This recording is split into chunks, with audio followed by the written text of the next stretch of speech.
Welcome everyone. We are going to be an informal group. That's all part of the plan for tonight. So thanks for coming. I'm going to give just a quick welcome, a few ground rules, kind of let you know what to expect, and we're going to get started. It's going to be real free form, ask questions, answer questions, that sort of thing. First of all, we're going to, right around 8:10, 8:15, we'll kind of call for the last question or two, because we need to get up and move out of here by 8:30. We can gather out there and hang around and chat if you like, but the folks that take care of the place need to put away the chairs and get everything ready for tomorrow in quick order after 8:30. So keep an eye on the clock for that. How many of you were here when we had our one previous town hall meeting? It was not a happy memory. I'm just saying. It was just, we had some rough spots. We had some, difficulty with format and all that kind of thing. Tonight is going to be much more, you ask, we talk, you can tell us something that you think, but we want to keep it moving. So Sonia Shupsky, who's right here in the middle, is going to kind of hand you the microphone when it's your turn, and while somebody's asking or answering a question here, she's going to kind of wave the next person up so that we don't have a big line of people. We don't have, so you can kind of give her the high sign, let her know that you'd like to ask a question. When it's your turn, if you want to tell us something that you think about something we need to know, or a priority that you think maybe we're not paying close enough attention to, please do that, but keep it short. we can hear it. Just be civil, say your piece, ask your question. We're not going to do like every one of us answers every question, so please direct your question to somebody, and if somebody else up here feels the need to chime in on it or add something to it, we'll just do that, but then Sonia will kind of call on the next person and keep it going. Other than that, civil, can I say be civil? Be civil. That's really all you need to know. We can talk about whatever topics you want to talk about, but I'm going to introduce one because I want to be sure that we spend some time on it, give you some information, and give you a chance to ask a few questions about it. And that is what we call host/SPLOST. Anybody heard that term? You know what we're talking about? So, DeKalb County has called for a referendum on a SPLOST, which is a special purpose local option sales tax. Meaning a 1 penny sales tax in addition to what we pay now that would be devoted to some specific purposes. That's why I have special purpose. In this case, primarily roads, transportation related things. Part of the money can be spent on some other things like park improvements, public safety, which means fire and police. But the vast bulk of it has to go to roads and transportation, including sidewalks, trails, multi-purpose trails, that sort of thing. So, it's a little bit complicated. We want to be sure that we get everybody as educated as we can, and since y'all are here, you're going to go away more knowledgeable than all your neighbors, and we want you to be able to explain it to them without too much trouble. So, let me start back at the beginning just a little bit, because there's 2 or 3 parts to it. We right now have a penny sales tax that's called a host. It's a homestead option sales tax. And it was instituted, maybe 8 or 10 years ago? I'm not sure exactly, but it's been around for a good while now. And the idea there was that money went for 2 purposes. One was we charged a sales tax, 30 to 35% of which is paid by people outside our area, which is kind of a nice thing about a sales tax. We charge a sales tax. 80% of all the money raised from that 1 penny of sales tax goes to homeowner property tax relief. So you get a proportion of that extra $100 million or so a year comes back to you to offset your property taxes. 20% of that was dedicated to capital improvements for the county. It was the source of money for the county to make capital improvements, infrastructure, those kinds of things, roads and related things. And so that's been going on for a while, and it was fairly successful until new cities started to be formed. The first 2 new cities in the county, which were Dunwoody and Brookhaven, because of a complicated, accurate, but unintended consequence, those cities wound up with the bulk of that 20% or $20 million or so a year that was to go to the county for capital improvements. When Tucker came along and now Stonecrest has come along, basically all that money is dried up. It goes to the cities, and the county is left without any or next to no money for these capital improvements. It's part of the reason, not the whole reason, but it's part of the reason the county's had trouble keeping up with all that kind of stuff. So, a couple of years ago, a Republican legislator who's now a judge named Mike Jacobs introduced a bill that was intended to fix that. And that's what this SPLOST is. You might remember it went through last year and it got complicated and bogged down by a grammatical error in the bill itself. They called the whole thing off, had to go back this year and fix it. That's what we're coming up with now. So the legislature fixed the problem, passed it, the county passed the referendum, called for the referendum. It'll be on the ballot November 7th. But here's the complicated part. Actually three things are going to be on the ballot. The host will become, instead of just 80% going to homeowner tax relief, the host will become 100% homeowner tax relief. So you'll actually get a greater offset to your property tax bill from the host than you have been getting. Still no money from that goes to these capital improvement needs, but the new penny fills that gap, and it produces money for the county and for the cities for these kinds of capital improvements. The cities participate on a prorated basis according to their population, and so in real round numbers, the tax is expected to raise, if it passes, about $100 million a year, just a little bit over that. Tucker would stand to get just a hair over $5 million a year, based on us representing roughly 5% of the population of the county. So the county had to publish a projects list, what they would do with the money if the referendum passes. That's an important part of a SPLOST. It's not just everybody gets a big pot of money to go spend or misspend or however you view that, but they have to, with some degree of specificity, say what they're going to spend it on. The cities had to do the same thing, and we passed a list. We passed our project list maybe a month ago, maybe not quite. Minimum of 65% goes to roads and trails and sidewalks and that sort of thing. At least 20% more goes specifically to parks. I'm looking around. Am I saying this right? Total 85% transportation. Transportation, okay. 65% of which, Is roads. Another 20% minimum is the trails and sidewalks and so on. Then there's 15%, up to 15% that we can use for park improvements. We can't go buy new parks with it, but we can improve parks that we have. And public safety kinds of issues, including safety in parks, but specifically in our case, fire department. We need some improvement. We need some serious improvement in our fire department facilities here. So we've told the county we want to participate. We want to share the burden of improving those things in Tucker. So that's what you'll be voting on, and the ballot question is going to look complicated. It's going to be kind of scary and difficult, and the kind of thing you might look at and go, man, I don't even begin to understand that, and I am voting no. We want you to consider that more carefully. You have to vote to extend and change the host is one question, that we keep the host and we convert it to 100% property tax relief. You also have to vote in favor of SPLOST to add this new penny that would go to these things that we're talking about, and they both have to pass.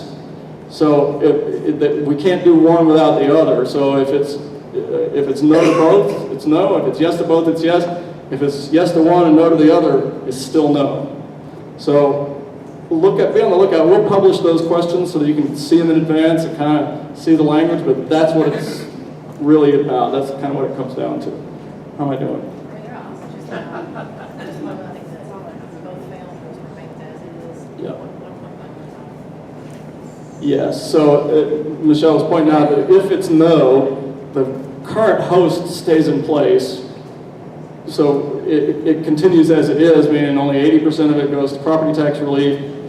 The county gets like $1.5 million a year is all that comes out of that to the county for capital improvements. It's going to make life very difficult for them to, even in a well-managed county, do the things that need to be done on that kind of money. So, you may. I also want to say, I've seen a lot of, chatter and people asking questions, and Frank, we've had this discussion before a lot, even during the cityhood movement. People asked, how many of you drive in DeKalb County We all do, right? How many of you drive in Fulton County, City of Atlanta? All of our roads aren't that great, right? And then you could drive in Gwinnett, you drive in Cobb. Well, Gwinnett and Cobb have had SPLOST for a while. And I think, what was the last time we checked? They get like 20 million for their parks and all of these. So when people say, well, Gwinnett and Cobb don't, I've seen this on Facebook, Karen Tucker, Gwinnett and Cobb don't have a SPLOST, and look at all that they have. They do. They do have a SPLOST, and they've had it for a while, and it's well managed, and it brings in a lot of funds. We have not been able to have one in DeKalb in the past because we already had penny sales taxes that went to MARTA and Grady, which they don't pay into, but they use. So I'm just going to put that out there. That has long been the case. All right, I'm going to hush. So you'll see Sonia operating the center area here. So you can come up and ask a question of a specific one of us or whoever is the self-proclaimed expert on your topic. Sonia will kind of be looking around, waving up to the next person so we can sort of keep everything rolling along. Thank you. And can we invite everybody to please introduce themselves first, right? Everybody should share their name and where they live.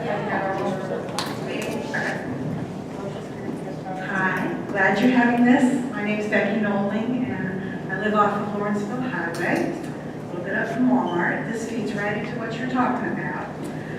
I've seen in Crossroad News the list that the DeKalb County put out for where they're going to allocate your funds, but I haven't seen the list of things that you have said that you want to spend the money in and what kind of proportions or amounts dollar-wise. I don't know if you're listing them as a specific project, like we're going to improve this part, or if it's just a total of a certain amount of money is going to go to parks, etc. But I would love to know that before I vote, and I think everybody else deserves to have that information before they go and vote, because early voting is starting soon, and we got a month to think about it. Thank you. Yeah, thanks for pointing that out. Early voting starts this Monday, is that right? The 16th. So, yes, time to get educated. Well, I'll say a couple of things about it. Where we are as a city, aside from SPLOST, is still doing a lot of foundational things. And two things that are in this year's budget that'll have some bearing on it are a transportation master plan and a parks master plan. So you know that we're, within the next several months, going to be assuming responsibility for the parks in Tucker. We've had some studies done. In fact, we had a presentation at City Council last night from Low Engineers who did one of the studies about the stuff we need to know right away, like what has to happen day one, month one, year one in our parks. So that'll dictate a fair amount about what the spending priorities are in the parks. In our project list, we put them into buckets, which is a permissible way of doing it. One thing to know is that in the roads part of it, the county, and most counties do something similar. They have a grading system, right, where they actually drive every road, every street in the county every year, assess the current state of it, give it a number from something like 1 to 36 that tells you how bad it is. I'll say for myself, the DeKalb County system is not particularly good at it. Our intention would be to hire a third party to do that for us, kind of take the politics out of it. You won't see the mayor's street getting paved first, that kind of thing, as happens in some places. Maybe second. But anyway, so we'll have an independent assessment of those kinds of things to prioritize what roads under our purview get the treatment first. Now, if you're concerned about Lawrenceville Highway, that's even a more complicated animal because it's a U.S. highway and it involves all kinds of other layers. The good news, the bad news is they're involved. The good news is it means we can match some funding, we can do some grants, we can do some participation, so that if we put up a bit of money, they'll throw in a lot of money to help get it done. But that's kind of the rationale for buckets rather than specific street names in our project list. That's the way we'll go about it. I think that you did earlier, and people might not have caught it, was the percentages, I think, too, is Yeah. important. Percentages. I just asked him to repeat the percentages because we did that, we posted it today as well, that way they understand. Yeah, I sort of mangled it when I was talking about it. So the way ours says is that a minimum of 65% of all the money we would get from our portion of this penny tax A minimum of 65% goes to roads and transportation, particularly resurfacing, rebuilding roads. Another 20%, minimum of 20%, goes to what I'm going to call ancillary things, sidewalks, drainage projects around the roads, but related to transportation. So that's 85% of the total that we've committed is going to go in one form or another to that kind of project. We have 15% that we have a little more discretion with between parks, public safety, and the main reason for that is that we expect to be able to leverage some of that money. So we might, out of that 15%, be able to take a relatively small piece and match some grants either with other government agencies. We may do a joint project with DeKalb County on a road that crosses the border so that we don't have fresh new pavement on one side of the border and not on the other. So some things like that.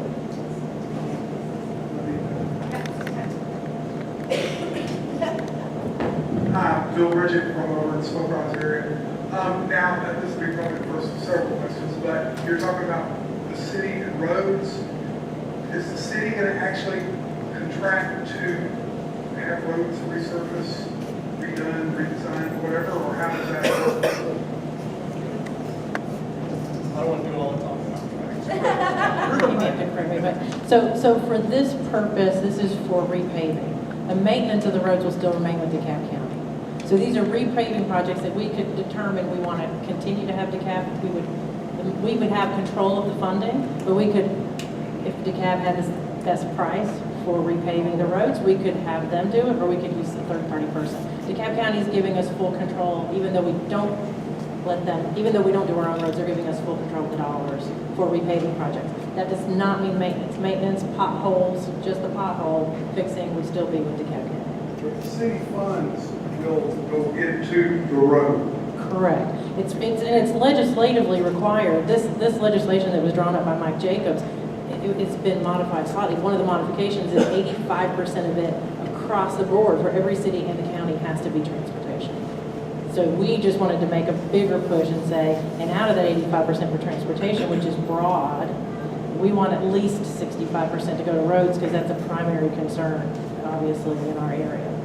So that's minimum. The rest, and we could spend 85%, we could spend 100% on roads if that's where it falls, but minimum 65, 85% on transportation in total, a little on parks because we would hope to leverage that money. We have some other funding that we're going to work with, and then we really want to look at those 2 fire stations that are serving Tucker to help them get upgraded and, be top notch.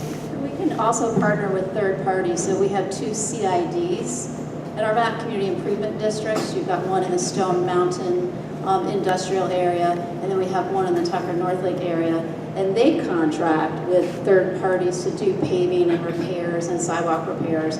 And those are also an entity we can partner with as well. So there's actually fewer restrictions. We can really look to see who's the best partner to work with on some of those projects as well. I'm Mary O'Brien, I live off Shanley Tucker, and my question is, what kind of roads, can you give us an example of what roads Tucker is responsible for? I mean, the Vista is a state highway, right? Yes. So we can't control. Your street. Yeah, well, we've got some that are state and some that are county, but we can go in and we can pave your street. Right. I know, so we can look at beyond where we can leverage funds with the state for the larger areas. We've got some neighborhood streets that are in really bad shape. And I know we all think it's ours, our personal one, but there are some really, really bad roads. So Mary, those are the ones that we can go ahead and work on those projects too, that probably, I would hate to say, would probably never get touched for a long time. Otherwise would not. And the emphasis in the bad road situation, everyone in every district can identify the ones you think should be part of that. But what we will try to do through this objective contracting to determine the stability and the structure of the roads is determine the priority for actual use of money. The money is not going to be humongous, even though $5 million sounds like a lot of money. It's still going to be a lot of effort, but we will try to do, based on an objective study, these are the priorities. and we'll just move the mayor's down to a 35, 38 limit. But I think we also need to talk about the timeline on this, because we will not be receiving any funds. If this goes through, we won't be receiving any funds until 2018. And so we will have to have a little bit of time to come in and assign the streets that need to be, that are top priority. And so we've got all that set, so that, and at that particular point in time, I think we can probably release the data on what we plan on doing at that point. And I'm sorry, one other consideration about these state and federal highways, those organizations, GDOT, U.S. Department of Transportation, like to hear and see the local government saying, hey, we've got money for this project. And so one of the benefits of cityhood and the benefits of this money coming under the control of Tucker is that we will be able to say to the state DOT, La Vista really needs some attention and we have the money. We can say the U.S. Department of Transportation, Lawrenceville Highway really needs some attention and we have money, we're ready to spend it. If you'll put us on your list, we'll provide our match. And so it's hopefully a little more incentive to get them paying attention to our needs that much sooner and that much more directly. Let me pause 1 second because I'm terrible at this. I didn't introduce everybody who's up here, and I don't know. I'm not even sure I introduced myself. So I'm Frank Allman. I'm the mayor. Thanks for being here. Yeah, I really just got So we're missing 2 of our council members tonight. Bill Rosenfeld and Noel Monfordini are on business well, Noel's just on vacation. Noel's enjoying cool weather in Maine. Bill's on work, but I think he's in Germany or someplace. Yeah, so not a lot of sympathy for them. But with us we have Honey Van de Creek from District 1, Ann Lerner from District 3, Michelle Benkama from District 3, and Matt Robbins from District 2. So we're representing across the board. My apologies for the oversight to all of you. Forgive me. Who's next?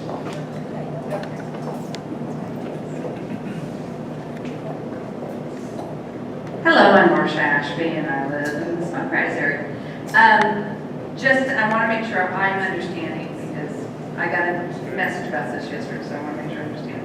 The money that's coming in from the SPLOST, if it passes, is being used to make an improvement in the roads, for the repaving or the sidewalks and things. We're not maintaining them, we're not controlling them, we're not taking any ownership of any roads, we're just going to be repaving them or putting sidewalks and things. And it is not any money from the city's coffers. It's money that's coming in from SPLOST. New money. It's new money. The city's not paying for it. That's right. The city's responsible for managing money that's coming in. Basically directing where and when and how it gets spent. And I should acknowledge, maybe just to confuse things further, you'll remember we're what's called a limited services city. We formed ourselves and chose 3 services to begin with, one of which is not roads, okay? So most of the other cities in the county have roads under their own control, and so when they were working out how do we divide the money that would come in total, how do we apportion it to the cities, we had to be dealt with. And so your city lobbied to get, instead of having DeKalb have that money and us say, please spend it here or there, we said, no, we want to actually receive it, and we'll spend it with you if you're in the right place, we'll spend it with somebody else if you're not. And so that's kind of where we are. But none of this means we're taking over roads as a full service of the city.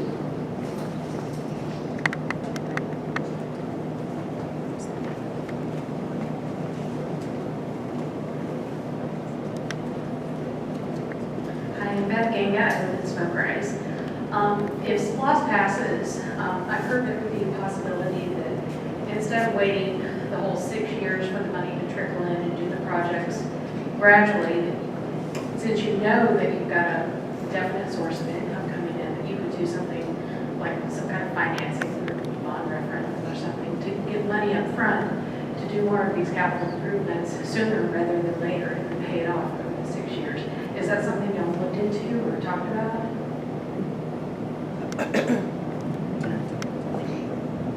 I know she already knows where she wants that money to go. Beth is incredible. She works on I'm going to embarrass you for a minute. She works, volunteers with our friends at Tucker Parks, and and within that certain parks. But she also, what's your official title? Grant writer? Director of Projects and Planning. Director of Projects and Planning for the Tucker North Lake CID. So, and she coordinates with the Stone Mountain City, so I know she already wants us to get that money, and she's already got it. I have a list. She has a list of projects, that's why I knew she asked it. Beth, we have, and I know you brought it to our attention before, and I think, once that passes, it's something that we will sit and we'll talk about at city council meetings and have CID representatives and other folks come in to do that, because it's smart. It's smart to leverage that money so we can get more done in maybe a little bit shorter period of time. So thank you, and thanks for all the work that you do. Appreciate you.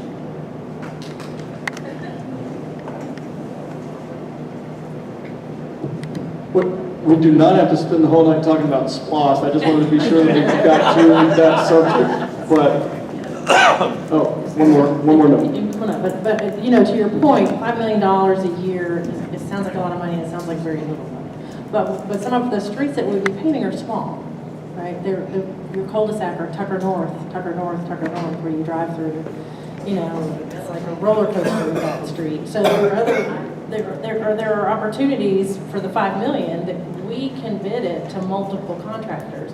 So $5 million goes fast, but we can make it go really fast by doing more than one project at a time, as opposed to being on a list with DeKalb that would be one after the other in some sequence that they determine. We can say we're going to do every, 5 people here can have their straight. It depends how patient you guys are going to be with, oh my God, there's a construction project and we have cones and the road is closed. But there are ways that we can really move a lot faster within the limits of the dollars. It's me again, Becky. I just want to make sure I know for certain. This sunsets in 6 years. It will not continue unless there were another referendum and another vote on it. Is that right? That's exactly right. And I can tell you, in the discussions that I was in with the county and the other mayors, it is #1 priority to behave properly because they know they want some more. In fact, here's one dynamic that's at play. The county believes they need a new administrative center, and it's been a point of contention for a lot of years now. There are legislators who think they should never get their hands on that money and so on. They all understand that the money in this 6-year period is pretty tightly restricted.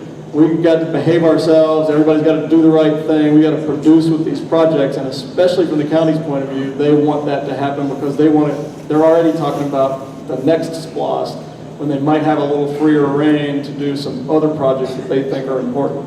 So yes, it would require another referendum, but nobody's thinking we're going to do 6 years and be done because taxes just don't go that way. Oh yeah, thank you. One thing, there's several unique things about this SPLOST. One that's being done in this SPLOST is not done in any other ever before around the state, is that it's going to exclude food and medications.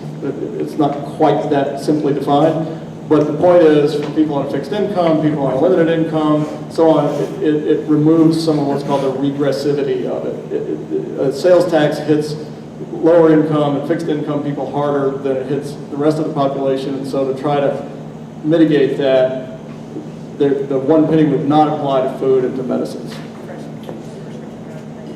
Yeah, unprepared food and prescription medications, I think, is maybe a clearer way to say it. I do have a question on Jennifer Wintersheet.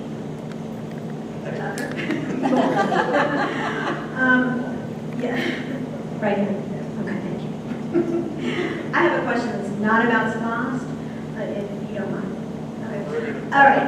I'd like to know, first of all, what the status is of the Sears property, and more specifically, if the same developer is still involved in that process, but if you could just give us an overview of the fabulous stuff. I bet we can all talk about that.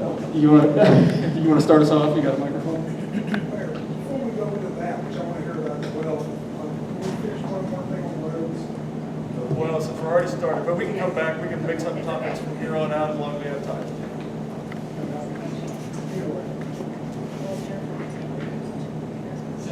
Oh, Can you wait? oh, absolutely. Oh, okay. We'll keep that in mind. Okay. I mean, I guess since That's why he said up front. We became a city with Hugh Holland was paved, but it has nothing to do with cityhood. So this stuff doesn't happen in a vacuum. I presume the state, perhaps the county, the feds, all will be continuing to do road repaving, road improvement, whether it's SPLOST passes or not, correct? Hugh Howell's a county. Well, Hugh Holland's state, or 236. Okay. But yes, they still have their own funding and their own priorities. But the basic question is they're not abandoning, because we're a city, all these other entities who have been maintaining the roads are abandoning road maintenance, are they? And the state, the feds work on a priority list that is like 20 years out. And so they could be marking out, eventually get to Tucker, whatever. The point is all the existing organizations, all the federal and the state and the county continue to focus on roads. We just have the 5 million. The other thing I think we need to understand, as the mayor was saying, the ballot can be kind of confusing. You got E-host, and you got the SPLOST, and you got some names, the mayor, who's ever running in your district. Bottom line is, if you vote no, if Tucker votes no, if Tucker votes yes, and the vote overall passes or doesn't pass, that the result of that action, passing or the non-passing, impacts the particular city. So all or nothing. So the bottom line is, one of the big things that we've heard throughout our discussions with everybody is the fact of the roads. So give it some good thought. Well, and to answer your question specifically, yes, everybody will continue to maintain the roads as they are now, with the projects as they are now. So right now, DeKalb has 400 miles, they're backed up lane miles of roads, and $1.5 million in what they used to fund roads with to do it. So yeah, they could continue to do that at that pace, which is what we're seeing. We're seeing the results of that, unfortunately. I just want to clarify real quick, because Matt, that was maybe a little confusing, is that if it doesn't pass the county, it doesn't pass, right? So it's everybody in the county has to pass a SPLOST. It's all or nothing with the county, not just, not just Tucker. If we passed it, tough. If the rest of the county doesn't pass it, it's all the voters in the county cumulative. It needs to pass both the host and the SPLOST. I think we're going to move on to Jennifer's question.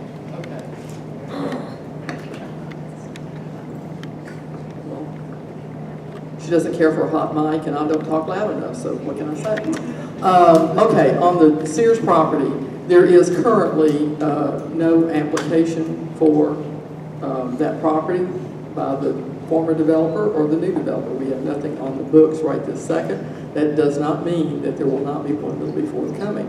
So, can't really address your question other than just to tell you that we don't have anything currently that we can look at.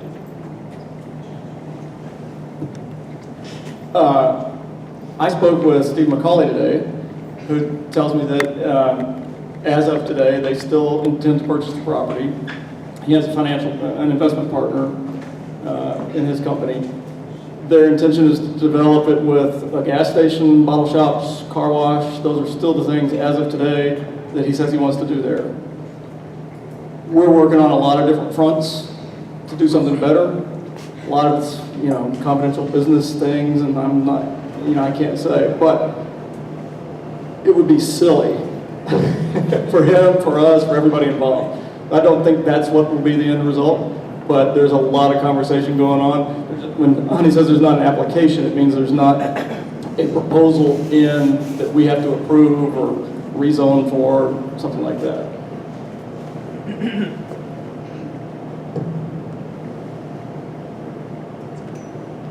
So, I mean, if you don't mind a little further, so we should know something, according to Mr. McCauley, in this month.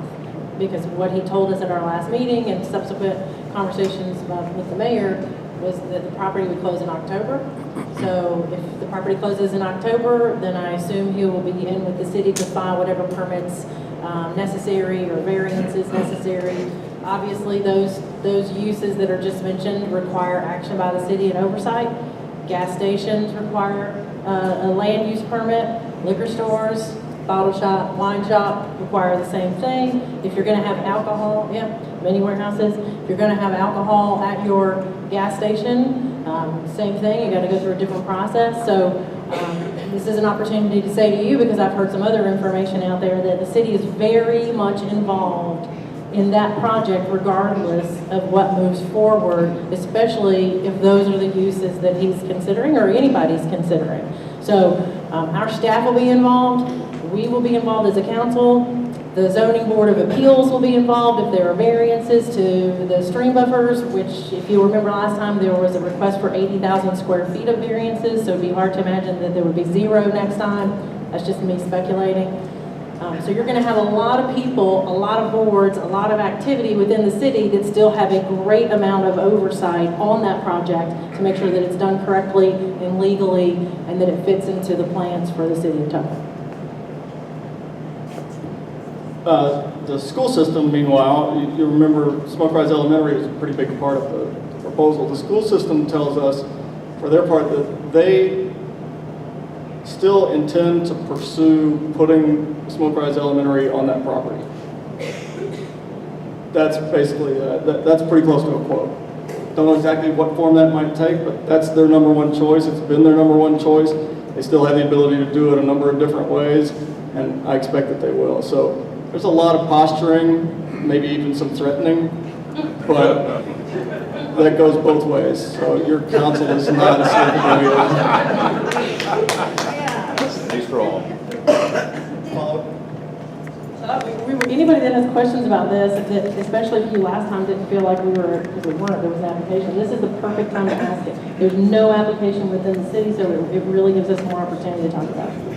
Okay, just want to follow up with, then, has anybody, 2 things. Has anybody mentioned any more about residential? Because I know section of it is like the estate, the 1 acre plot, or whatever that is. Is that still? Yeah. You can finish your question. Okay. I'll talk about it. Okay. And then the other part of my question, which I'm just flew out of my head. Answer that, and then I'll. You can stay close by if you want to. There you go. Hold on. So, a couple of things about residential, but on a larger scale. When an applicant, when a person makes an application for a rezoning, if that rezoning goes all the way through and gets a decision, and the decision is negative, there's a consequence to that. So we take one step even farther back. The first time, or maybe the second time that he went through, we reached the end in January, you recall, and we were at the meeting where it was the second read, it was time to vote, we had lots of testimony and lots of talk among ourselves. It was looking like it was about to be turned down, and the developer asked for a withdrawal. That's why. So he asks for a withdrawal to avoid being turned down, which I'll explain again in a second. That withdrawal doesn't have to be granted. We get to decide that. And in fact, Councilwoman Vandekreek had a motion on the floor at the time. When he asked for a withdrawal, it was her decision. It was up to her to say whether she was willing to consider a withdrawal or just move forward with a vote. And it was her who allowed for that withdrawal. What that meant was he was allowed to come back as soon as he wanted to and reapply with changes, with no changes, whatever he wanted to do. There was no time limit on his ability to reapply. We asked him to please wait until we got our comprehensive plan done, because the big question turned on whether we were going to modify the comprehensive plan. When we were midstream in considering and adopting a comprehensive plan at the time, we said it would be good if you'd wait, because then we don't have to deal with that in your zoning case. We'll already know the answer.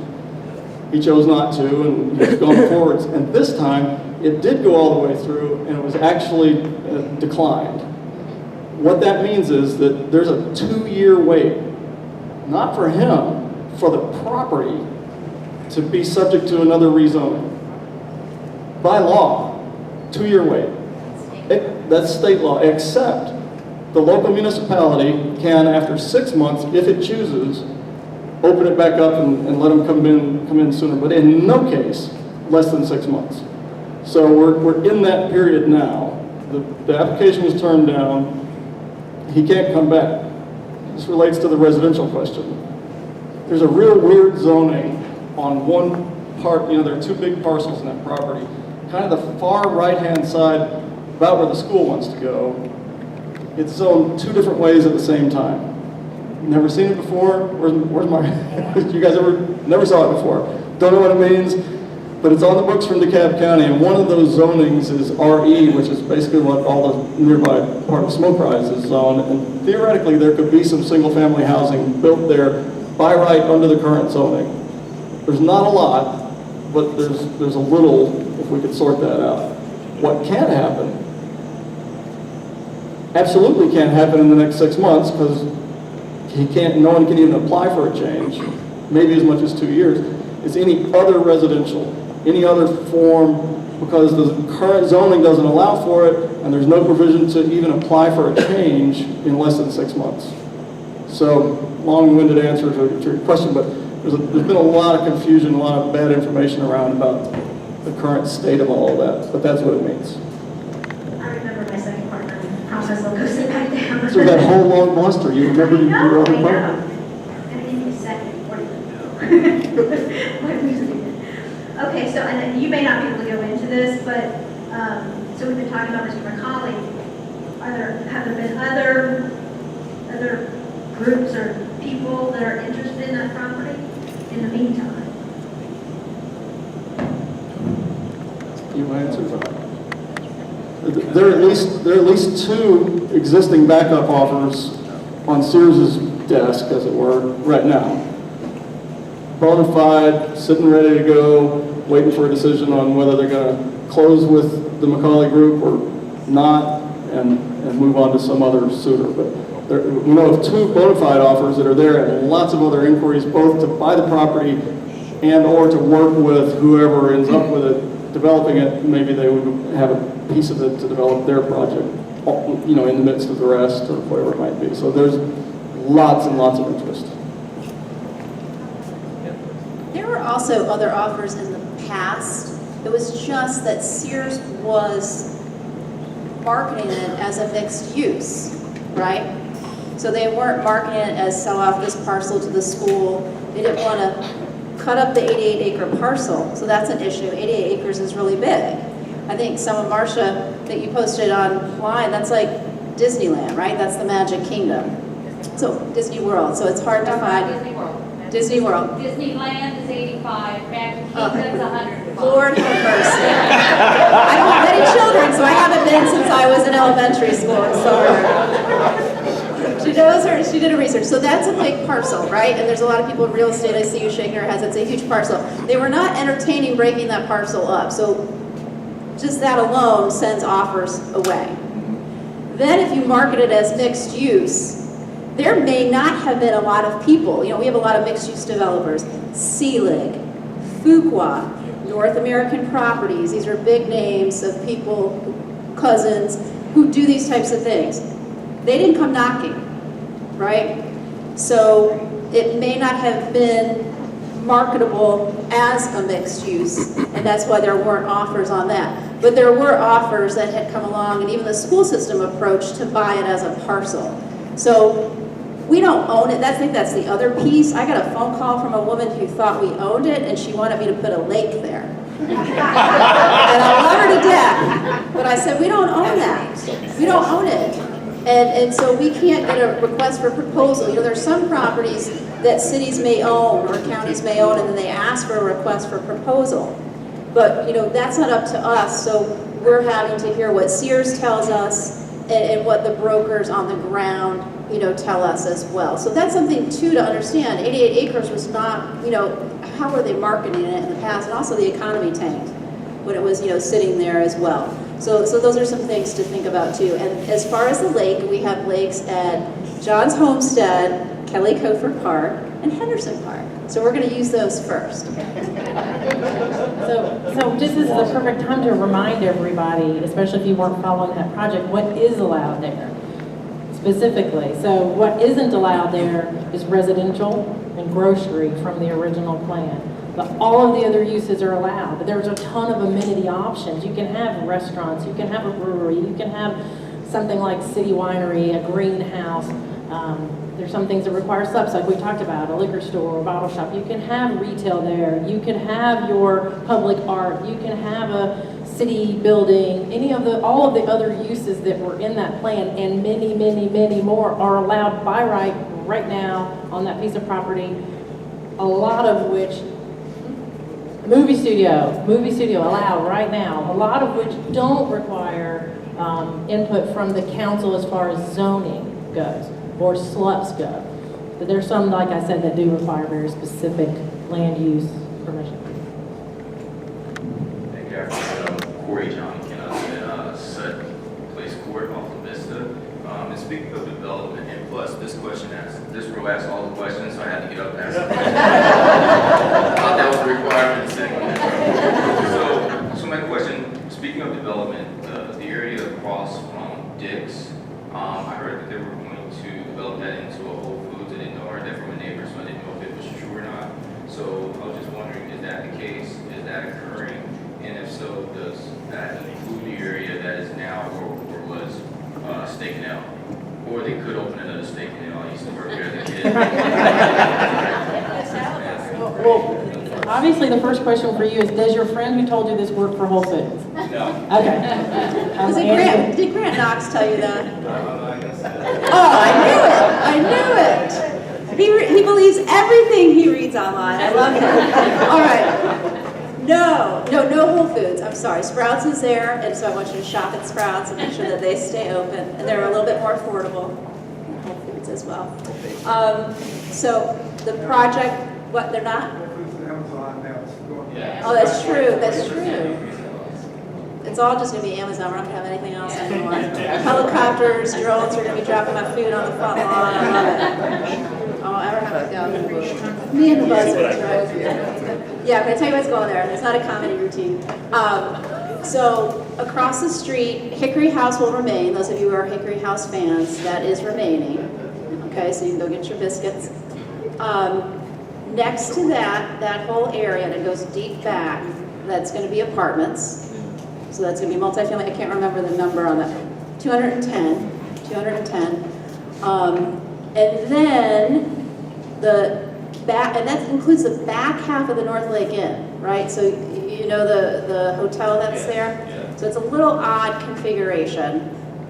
The apartments are going to take the back half of that hotel. And so it's going to come, like, here's North Lake Inn.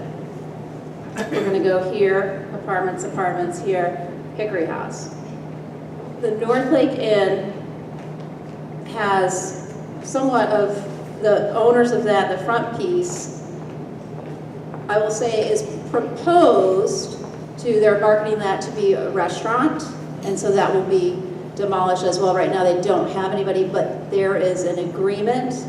Is it okay? Can I say, yeah. There is an agreement with the developer of the apartments that if nothing goes there in 6 months, they get, is it 6 months? 18 months, they can demolish it.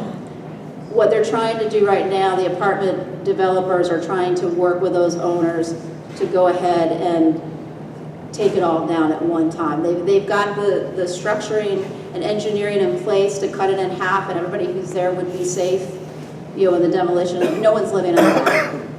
Demolition would be taken down. Steak and Ale is going to be, so you're not going to get your job back there, I'm sorry. No, it's going to be senior apartments. I think it's 90 units right there. So all those plans are online, and I got your email so I can shoot those to you as well. So all the renderings are on there, and those passed several months ago. So yeah. So just, if you think from La Vista going back toward north from there, you have the convenience store on the corner and the budget. So the next thing is Steak and Ale, which is going to be replaced by kind of a tall, skinny, five-story, 90 unit senior independent living building. Then Siggers is the next thing, it'll remain just like it is, no changes. And then on the next side there is the North Lake Inn, which is a little complicated as Ann described, but in some form, apartments from there to the Hickory House. And those apartments are actually pretty cool. They're a much more urban style. They come right up to the curb of North Lake Parkway and have sort of stoops. That corridor will feel very urban, very modern, very walkable. Nukes is open over there now. There's some other things either just open or about to open. So it'll begin to create a real pedestrian sort of area. That's just apartments, it's not mixed-use apartments, just... Yeah, that's 210 rental apartments.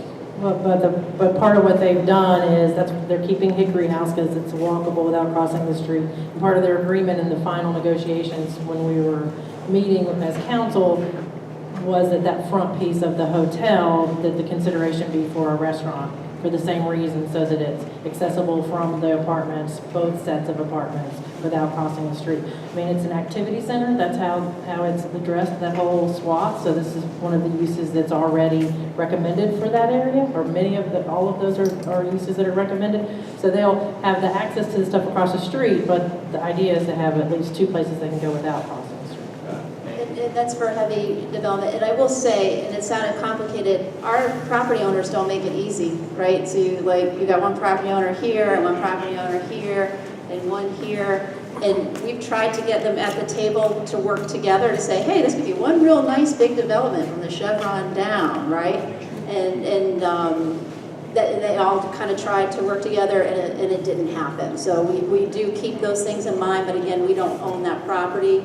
I think once we get our development authority set up, we can have a little bit more leverage to incentivize things like that. But some of those property owners really like their properties, if you know what I mean.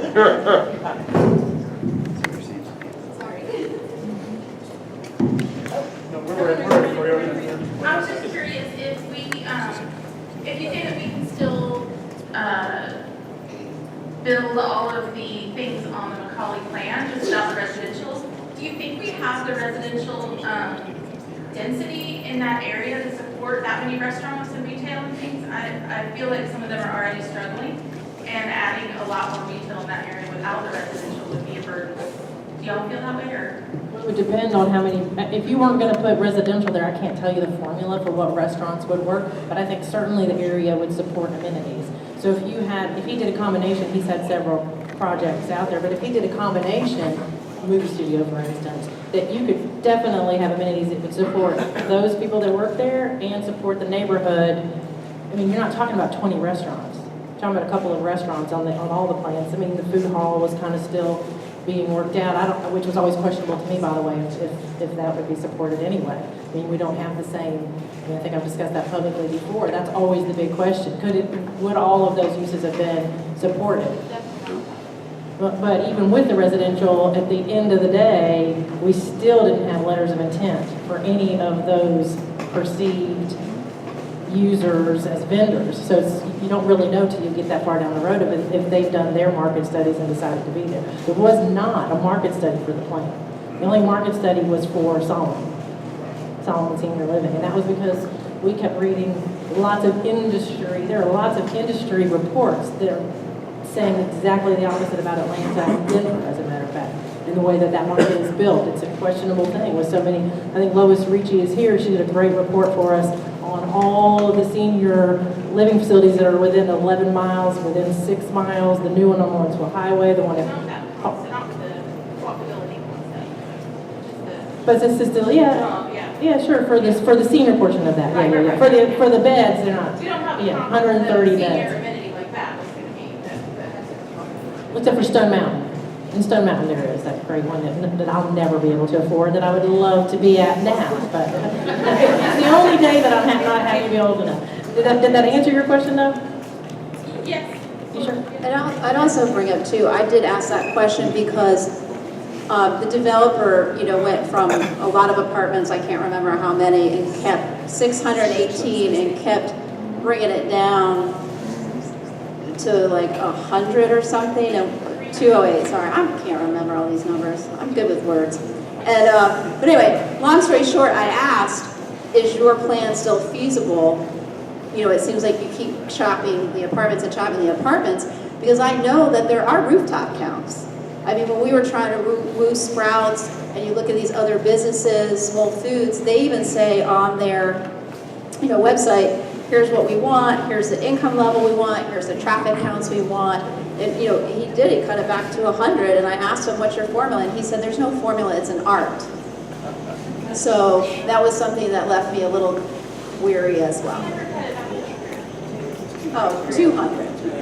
Okay. I just sorry. have a quick question. It's not related to all that, sorry. Anita Salisbury. Just a question about the 5 stories high that you were talking about on North Lake Parkway. Was there something that had mentioned 4 stories high, or was that just on Main Street? Because I thought I remembered like 4 stories high that we as Tucker as a whole would want to go above 4 stories, but maybe I misunderstood. It's different in each overlay. Yeah, is it 5? It's 5, right? So it's different in each area. You'll see that we actually have some, I forget what the one over by Kaiser Permanente is behind the police, but you've got a tower there. We're not gonna have 50-story towers, I can assure you of that, although there is a gentleman on North Lake Parkway who we've been told wants to build one. So I said, let's introduce him to the North Lake overlay real quickly. Oh, it's 4 stories. It's 4 stories. Yeah, you see. With a level of parking, so it is 5. So it's 5. So there's different tiered levels within the North Lake overlay. The center can be a little taller, and then it has to tier down to the neighborhoods. I forget what Main Street. The Tucker, downtown Tucker overlay is, we have the overlay calls for no higher than 3 stories directly on Main Street, and behind is 4 stories. In fact, I laughed that Harside was our first high-rise in Tucker. And Anita, to address one of the concerns when it went to 4 stories, I'm so sorry. We also, just because it was early on in their senior apartments, the reason I remember that it was 4 is because we added a condition that they had to sprinkler it like it's a 5-story building, because there's a step up at that point for sprinklers, by the way. If you have 3 stories, 4 stories, 5 stories, at 5, they really jack it up, and it gets much more safe, in my opinion. We talked to our fire chief about that, and so what we did, and they agreed to the condition, was we conditioned the sprinkler system as if it were 5 stories of build for the 4 stories, for safety and slow-moving people on floor number 4. Hi, my name is Melissa, and I live at Ivy Crest. I just have one quick question about North Lake Mall. What's going on with that? I mean, the gentleman behind you, you can think about.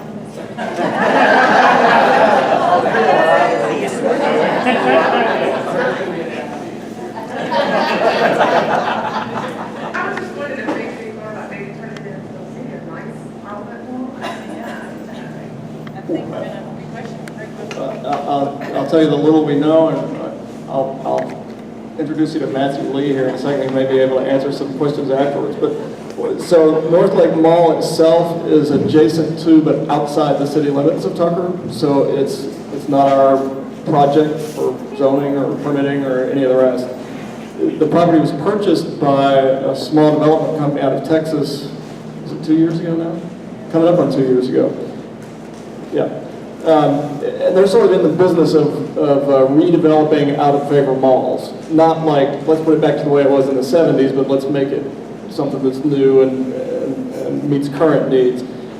But they've been sitting on it ever since the day they bought it. And they talked a little about what kind of plans they had. A few things have sort of leaked out, but they've been very tight about what their intentions are, despite the fact that we've made overture after overture to say, hey, look, whether you're in the city or not, you're our neighbor, and we ought to be coordinating some of our activities.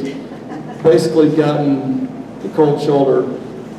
But you don't have to talk now. Matthew Lee's here. He's what are you, Matthew? Executive director, president? He's the executive director. I know. He's the executive director of the Tucker North Lake CID, which is the business, self-taxing business district in that area. And that CID does include the mall and some other things that are outside the city. So you can mob him afterwards and buttonhole him for information about what he might know. Good evening, my name is Darren Murphy, and I live off of Rocket Road. My question is very pedestrian, and it relates to trees. And I've been told that Tucker has an additional restriction or requirement on treatable and excessive pesticides. I believe that we use the DeKalb tree ordinance, and so we haven't changed anything in the tree ordinance. But we might just be enforcing it.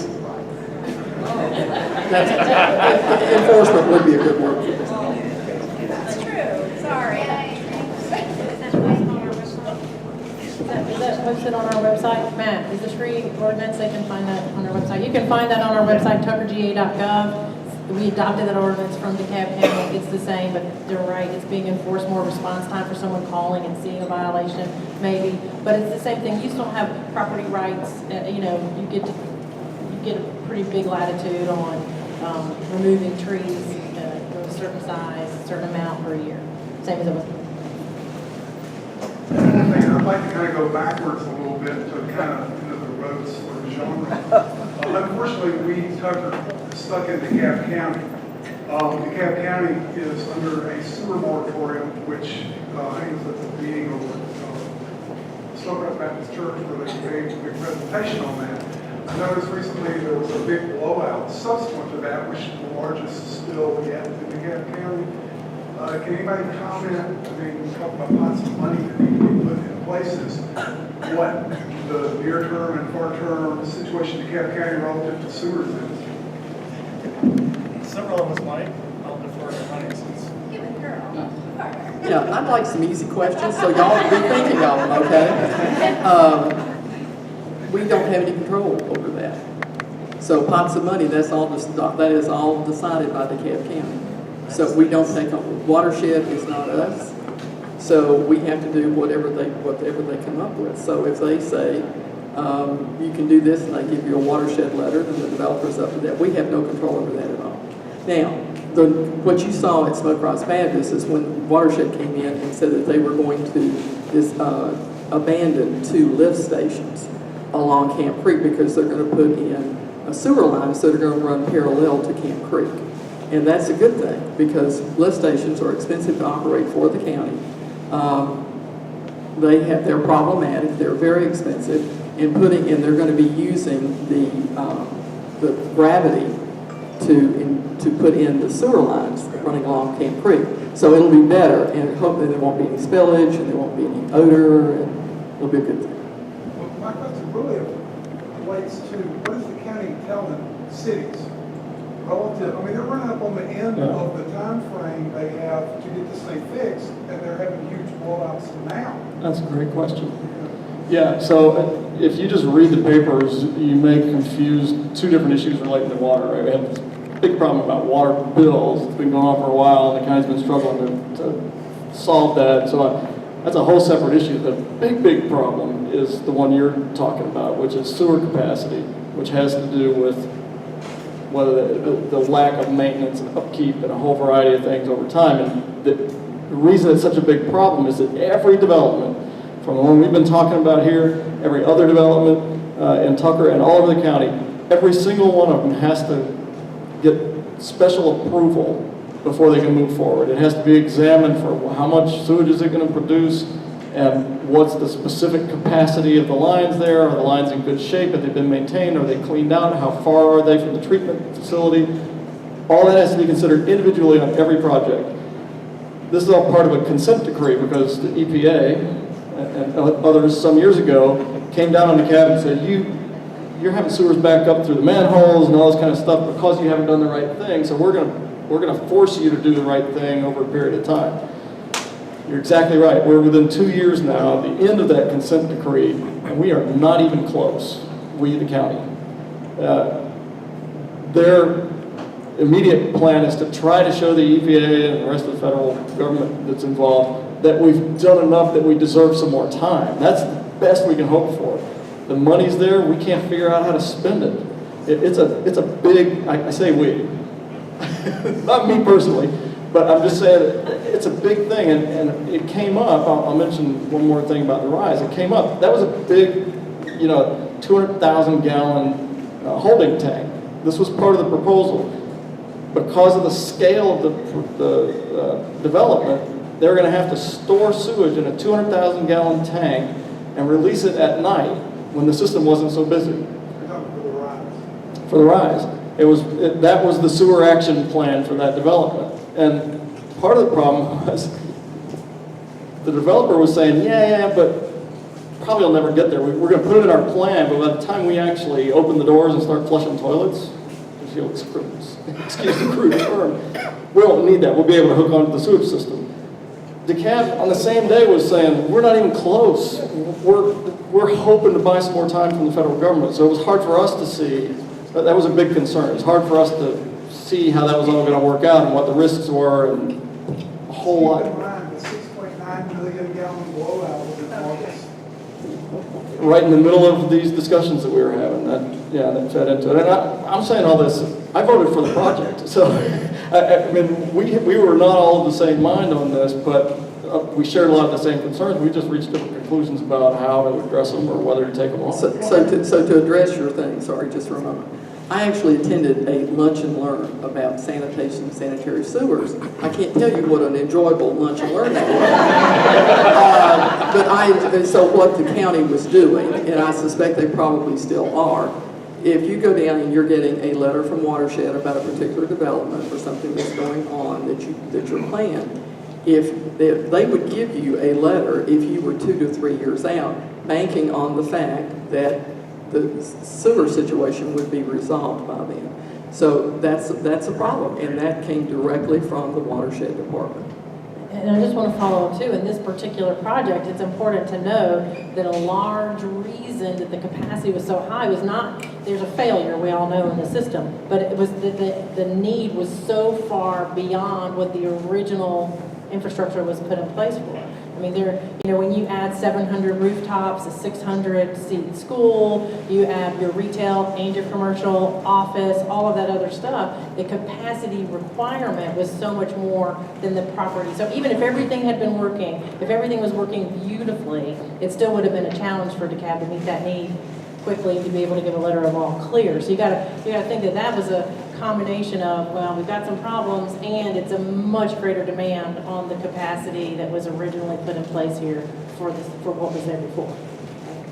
And to continue on poop, I think the other issue is the fact, so every other development has to do it. CHOA's doing it, all these others. But we know that they're a known entity, right? So if a development is coming in and they're going to do this project and then the developer leaves, and there's a property management, and this could be any property I'm talking about, there's property management or there's property owners who pay into a property management, they're in charge of maintaining that, supposedly, right? So you really have to feel good about who's going to be taking care of that, because I'm just going to be honest with you, in the end it would be the city or the county, right? So I think it's something, people are saying, well, CHOA does it, these others do it. Well, Children's Healthcare of Atlanta is a known entity. I'm going to trust them to take care of that situation. I may not trust, a group that I'm not sure who they're even going to be yet to be property managers of that. So that's something you have to think about as well. And just one more thing on this topic, because we studied it. I'm telling you, we read, we studied, we talked to Watershed, visited other places, talked about what an odor mitigation system is, which, by the way, is an odor mitigation system. It doesn't mean it eliminates odor. It means it does its best to reduce the majority of the odor. So we talked to some people that have visited bigger sites, and they'll say on some days you would have 0 odor. And on some days in July, you would have much more. It just depends on the circumstances. Because it's not a septic tank, it's a storage tank, it has to be vented. So that's why you have to have the odor mitigation process. And that was all in the plan, but you still have to consider it's a 140,000 gallon tank, the mitigation, a pump and lift station, all of that process that has to be maintained. If it rains, it can't be released. If it rains for 3 days, then you're storing there and in the pipes. What if you don't have power that operates the pump and lift? And by the way, the location generally, because we only ever got a generally, was going to be very close to the school and the existing homes that back up to that. Absolutely they were. Right on the plan, right where the townhomes are, every time is where it was drawn. It's where it pointed on the map every time. Right, beg your pardon?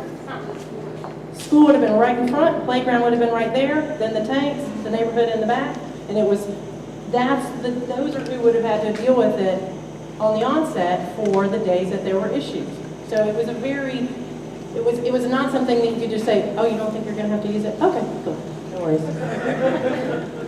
All right, 10 minutes. Yeah, I We have got a 5 question left, that's one from nothing- you, and if there's one more urgent one, we'll do that. Nothing to do with the rights. Okay, I posted the oath that the councilman took on Facebook, and because I thought it was very informative to know what your guys' oath is. And somebody asked me a question about what the timeline is that you have to live in the city to be able to run. And I had no clue. But that's part of the oath. It says I've lived in the city or whatever. So how many years? You have to live in the city for a year. Okay, thank you. In your district. In your district for a year. You have to live in the district that you're gonna run to represent for. Fabulous, thank you. This lady over here. Oh, here comes the microphone, it won't reach that far, sorry. Just very quickly. I'd like to invite all of y'all to go one of the watersheds lunch and learns. You will get this amazing. I live by a food station on Leashire Trail, and I keep asking the men upkeep it, is something going to be done, because I've seen them mark the area in the back, and my neighbors and I have been talking to them, and they said that it was going to be upgraded, and they've started clearing out some of the shrubs, the brush in the back of where I'm living, so where can I find out actually what's going on? You'll have to go to the county for that. They should be able to tell you that. And I think that's one of the lift stations. That's one of the, Yeah. that's one of the lift stations. Yeah. And they are going to abandon those, but they can't abandon them until they get the lines put in for the sanitary So facility. I guess that's why I've seen the men. Correct. mark them They off. have to mark it. It has to be, they have to mark it. They have to make sure that they've got the, I thought we had this information somewhere on it. Don't we have that online? is it online? Yeah. You know, there's a lot of questions tonight, and we love answering, and we love the audience participation. But you can find everything that we know is online, and we have gone to a lot of trouble here to make sure that y'all can just go online and go to the city's website and pick up any information that you need.